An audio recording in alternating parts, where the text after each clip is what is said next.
spiritual person, I think the whole concept of praying, even though it's very important to me and to my family, I don't think that all Jews necessarily need to believe in that that's what you have to do in order to be a good Jew. I think what everyone needs to know is that, especially in this case, it's more about your intention for something rather than like your feeling of obligation. I think that's one of the biggest things.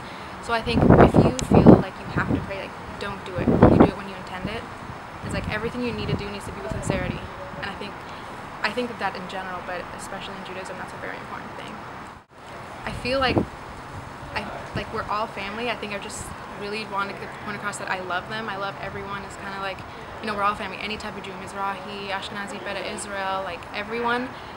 You know, it's just like I'd want them just like, if not mostly say, I would want to just kind of maybe have like silence and kind of feel like God's love is kind of going through me, and you know, like just everyone, and all feel connected. Maybe all either like hold hands or link arms or whatever it is, you know, something like that, or you know, say one of our prayers, because I think that's one of the most beautiful things is when we all know in the end, like no matter what type of Jew you are, we always unite, you know, and for a common purpose. So I think I would just want to be sure that we all knew that we were there for each other and that there's a lot of love there.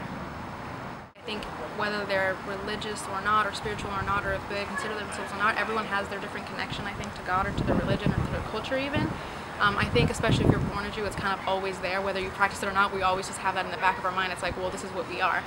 But like Moishe House or like Hillel or like different organizations, Chabad, they have like events for younger people. I think that's pretty important. Just like get funding, kind of like, because I know a lot of young people, they kind of hesitate to get into these programs because they don't know if they're going to be the youngest one.